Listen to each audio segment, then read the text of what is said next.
Hello mga kachika, so for today's video nga po pala ay maaga ako nagising. Kasi nga ang sabi ko kay Tutoy kagabi mga kachika sasamahan ko siya sa school. Pero hindi nga ako nakasama mga kachika dahil hindi nga sila hinatid ni Papa. Nag-commute lang sila mga kachika papunta sa school. Naligo ka na? Apa. Aga mo magising. Nauna pa ako sa'yo eh. Hindi na pa kita ginigising. Hindi naman ako papasok. Ikaw yung papasok eh. Pero maaga pa rin ako nagising mga kachika kasi nga bibidyohan ko si Tutoy sa kanyang first day of school mga kachika.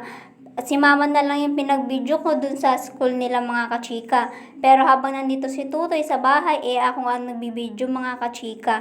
Kaya naman 5:45 na nga sa mga oras na ito mga kachika at liligo na si Tutoy. 6 kasi yung pasok niya mga kachika, kaya kailangan niya na maligo.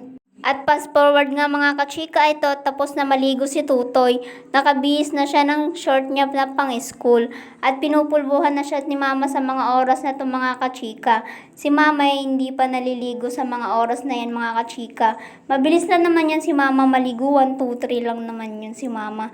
Kaya naman mamaya pa siya maliligo pag nabihisan niya na yan si Tutoy. At sa mga oras na ito mga kachika ay nakaligo na si mama at malapit na nga pala silang umalis.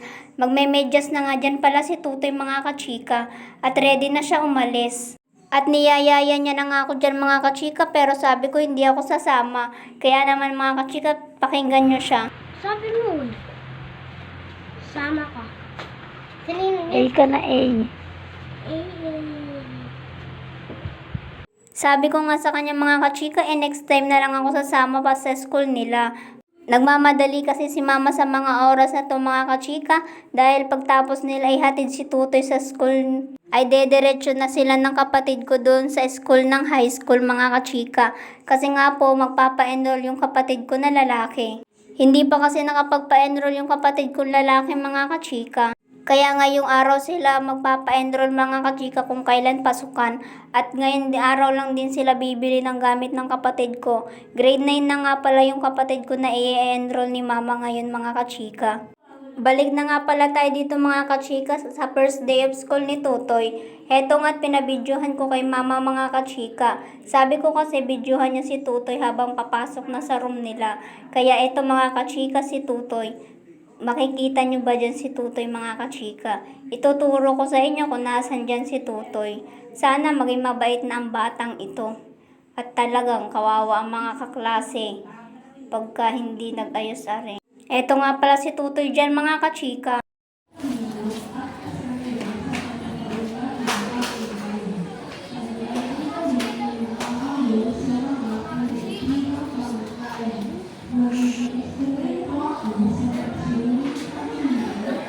Sa mga oras na to ata mga kachika, pinapataas sa kanila yung kanilang kanang kamay. May itinuturo siguro yung kanilang teacher.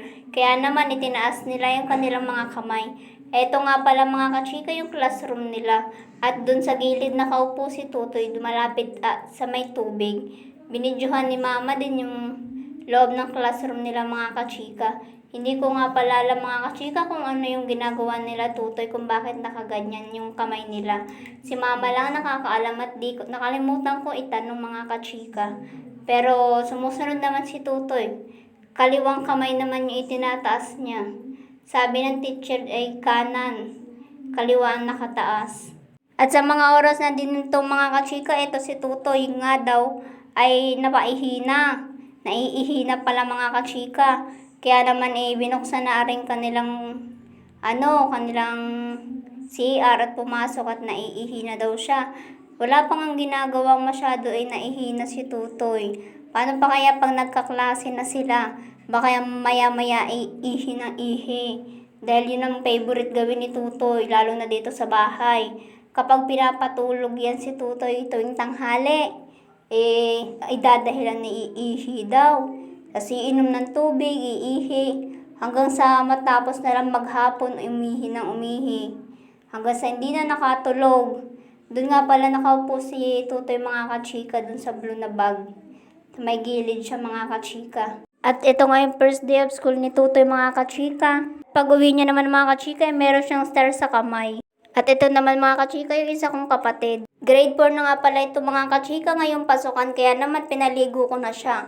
Panghapon siya mga kachika, at si Tutoy ay pang umaga. Kaya naman pagkatapos niya maligo tinalian ko na siya mga kachika dahil yung school nila kailangan nakatali ng maayos, tapos color coding pa. Kung ano yung kulay ng section mo, ganun dapat yung ribbon ng buhok mo. 'Di ba? Kulay pink ang grade 4 mga kachika. Kaya kailangan may pink na ribbon dyan sa ulo niya mga kachika. Kaya naman dahil maliit lang yung buhok niya, tinalian ko lang siya ng dalawa dito. Tapos nilusot ko. Tapos yung ribbon, pinatong ko dun sa may Sanreo. Kaya yan mga kachika, inaabiyan ko na siya dahil mamaya ay kakain na rin siya bago siya pumasok. 5 kasi kami magkakapatid mga kachika. Ako yung una, yung pangalawa wala dito. Nagtatrabaho siya mga kachika. Tapos yung pangatlo yung i-enroll nga ni mama ngayong araw sa high school, grade 9 na siya. Tapos yan, yung tinatalian ko na yan, ay pang-4. Tapos yung panlima si Tutoy. Kaya naman mga kachika, nabiyad ko na nga pala talaga to. Dahil wala sa kanyang mag-aabyad mga kachika, dahil si mama nga nandun pa siya kay Tutoy.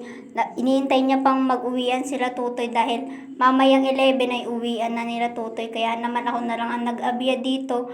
Dahil wala sa kanyang mag-aabyad, kundi ako lang malamang. Ako yung ate niya. Sino mag-aabyad sa kanya? Di ba wala? Ako lang talaga, ako lang. Kaya sa mga oras na to mga kachika, balik na tayo dito. Ito lang nga pala yung ginawa kong tali sa kanya, yung lusot-lusot na ganyan. Sa kanan at saka sa kaliwa. Tapos itong ribbon na pink ay ipapatong ko lamang dyan sa may Sanreo. Dahil ang mahalaga ay yung ribbon daw. Kaya naman ito mga kachika, at ipapatong ko na yung ribbon niya. Tene! O, di ba may transition sound pa yun? At pagkatapos nga niyan mga chika, ay pinakain ko na yung kapatid ko. At maya-maya rin konti, pagkatapos niya kumain, ay pinagbihis ko na siya. At pinagsuot ng kanyang mahiwagang sapatos. So, yun lang mga kachika for today's video. Hope you like this video and don't forget to like, share, and follow my FB page mga kachika. So, yun lang mga kachika. Bye!